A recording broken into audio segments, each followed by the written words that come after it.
Did you notice the effect?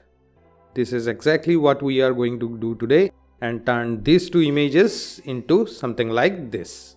Hi guys, it's me Didi again and welcome back to Dexplorion, where everything is all about designing in Photoshop and sharing the process with you. And along with that, we explore various tools, techniques and tips and tricks which will improve your workflow and level up your graphic design game. If you have already seen my last video, you might be well aware with the duotone effect and you know how to create it. And I have also said that we will be taking it a little further, and that we will be doing it today in this video and create a duotone double exposure effect. We will be creating that again with the RGB channels but in a different way, and then enhance it with few filters and effects. So are you ready? Yes you are. Let's do it. We'll create the canvas of the required size and simply drag and drop our image. My image is a simple black and white image with a plain background, and we're gonna remove this background. And for that we will be using the quick selection tool and click on the select subject button here and let Photoshop do the work of selection. Our subject here is pretty simple and Photoshop can do that very easily. We just have to do a little bit of refinements and we will be good to go.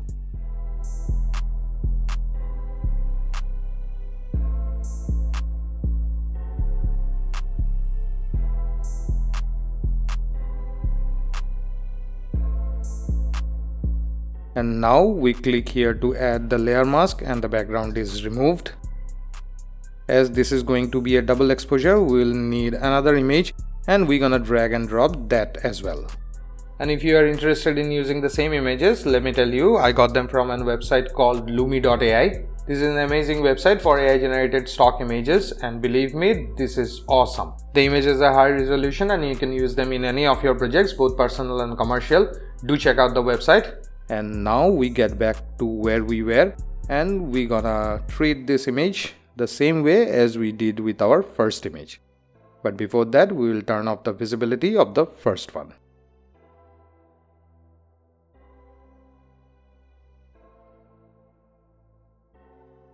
Okay, if you want the edges of the selection to be smooth and sharp, then let me show you a cool technique. Keeping the selection active, we go to select menu and go to modify and click on smooth. I have set the sample radius to 5 pixels. It will differ from image to image. And now when we apply the layer mask, we have our subject with smooth edges. Turn back on the visibility of the first image and I will place the second one here and resize the first one. Nothing is final here, we're gonna do it later. Now I will be doing another thing. Since the transform tool is already active for the first image, we'll right click on the image and click on flip horizontal. Make the second one a bit bigger. We'll also rotate it like that. This will be our tentative layout.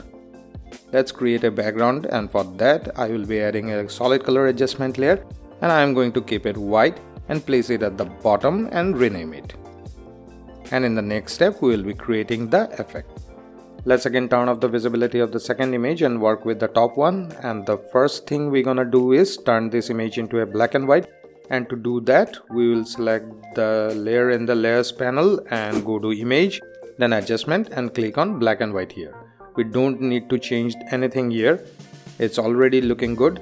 But if the image is not the same, then you may need to do some adjustments here to enhance it. And now we go to layers panel and double click here on the blank space of the top image layer to open the layer style dialog box and work with the channels here. We'll turn on and off these checkboxes and you will notice the change in the color tones of the image. You can do all the permutations and combinations of this to achieve a different color every time.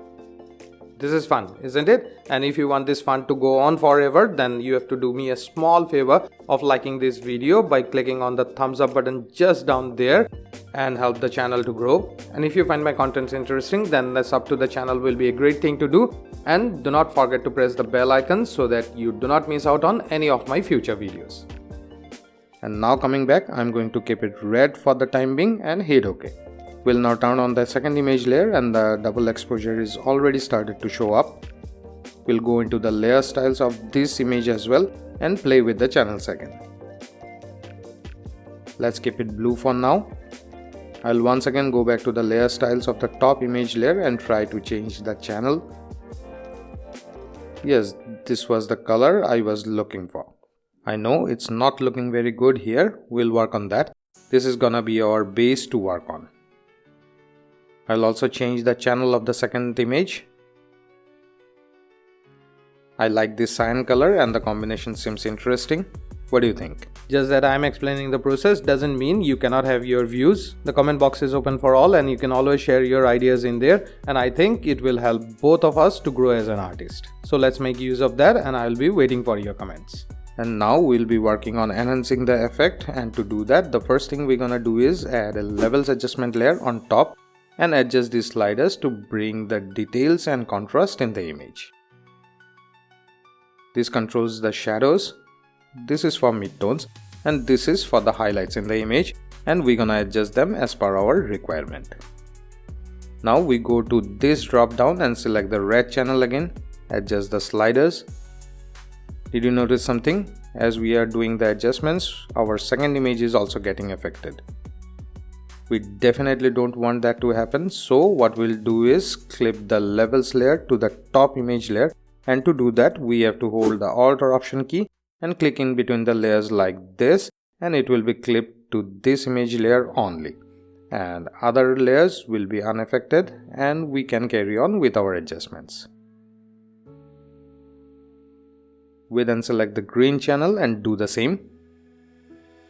Adjusting the blue channels doesn't have any effect here.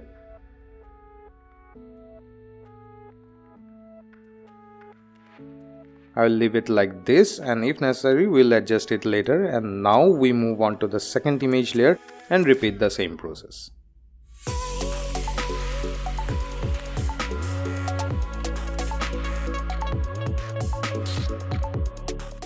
Let's keep the levels right here for the time being, and now we add a curves adjustment layer, make the shadows a little more darker and increase the highlights a little like this.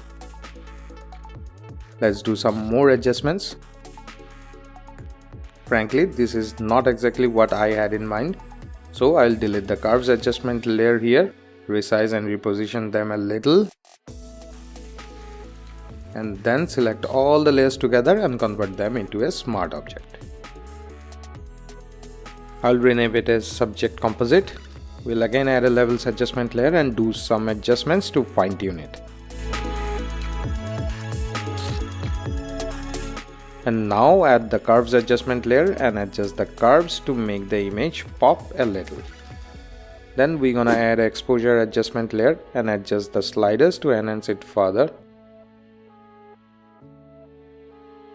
The image looks little flat to me, so I'm going to add some depth to it, and for that we have to select the subject layer and then go to filter, then others, and then click on high pass.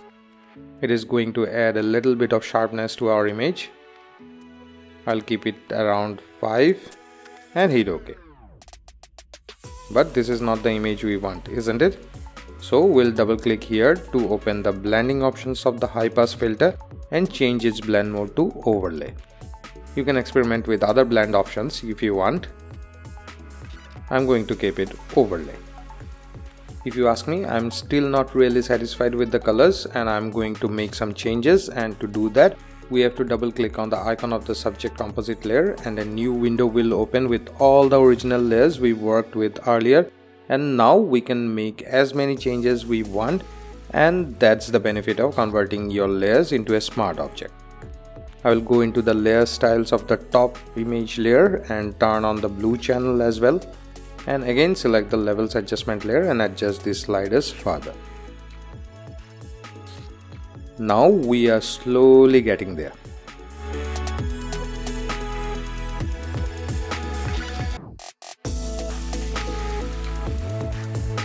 We're gonna do the same with the second image layer.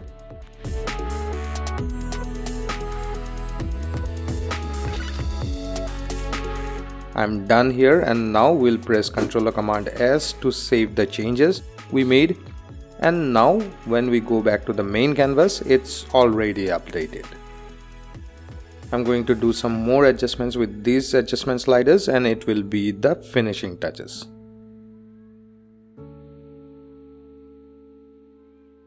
we are done with the subjects and we have come down to our last and final step where we'll be adding some text to the poster. For that, we go here and activate the horizontal text tool and click anywhere on the canvas and type in our text. Make it bigger. Change the text color to black. For this, I'll be using a font called Impact. This should be present in your system by default. If it's not there, you can download it from Google Fonts. I want it in lowercase. Place it here and then hold the Alt or Option key and click and drag to make a duplicate of it, and then double click to edit it. And now we're gonna treat it the same way as we did with our image layers. This looks good. We'll do the same with other text. And I will place them below the adjustment list just above the image composite layer. Let's add some more text, and the font for this will be 6 caps. I'll be keeping the color black, but this is not black. It is, we just have to move it to the top. Resize it and add the last piece of text.